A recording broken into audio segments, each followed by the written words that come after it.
We need to address a problem within the leadership of the Law Society of Kenya insofar as it relates to the election of male member representative of the Law Society to the Judicial Service Commission.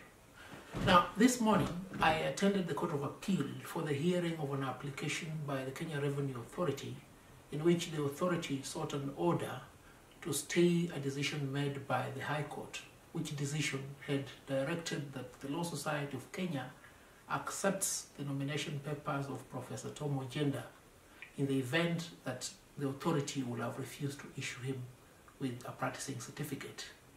Now, upon hearing the matter, the Court of Appeal indicated that it will deliver its ruling on the 22nd of March 2019. However, upon intervention by Paul Mwite, who claimed to have been acting on behalf of the Law Society, the Court of Appeal indicated that it will give a tentative determination on the 6th of February 2019 because in Mwite's opinion, the Society is supposed to release the list of nominated candidates by the 7th of February, and it is imperative that a determination be made before the said date. Now, the deadline for the submission of these nominations was the 7th of December 2018.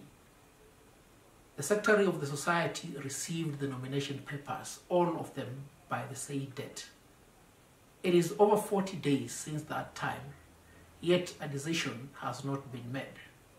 Now, what confounds the problem is the information that we now have in our possession, that this decision appears to have been delegated to a committee of the Law Society constituted of certain senior counsel who were supposed to report to the Society's council before a decision is made.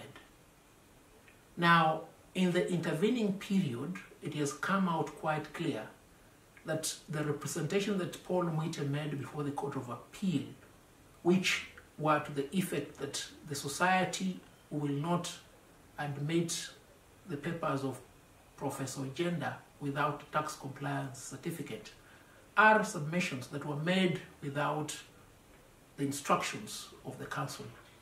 And if that be the case, then we need to ask ourselves, who instructed Mwite to come and make this representation? Who is the person interfering with the election of the JSC member from the Law Society of Kenya? Because if these questions are not addressed and addressed as soon as possible, we risk losing the society to individuals who appear to have a particular predetermined goal of ensuring that they control the Judicial Service Commission, and they have decided to do so first by getting control of the Law Society of Kenya, which appears to have been the case. And it is the view of a majority of the members of the Law Society that the list of nominees must be released as soon as possible. They cannot continue holding this list as a hidden card and hope against all legal expectation that there will be a block that will stand on the way of the candidature of Professor Tom Ojienda. This is something that must be addressed as soon as possible. And we hold the entire membership of the Law Society Council, 12 of them responsible, for holding the entire almost 15,000 members at hostage because they want a preferred candidate to represent the Law Society of Kenya in the JSC. That will not be permissible. And let the President of the Law Society of Kenya take into account these grievances now and act. If these issues are not resolved, then we'll lose the society. It will come to an end. And that is not something that needs to happen within our watch.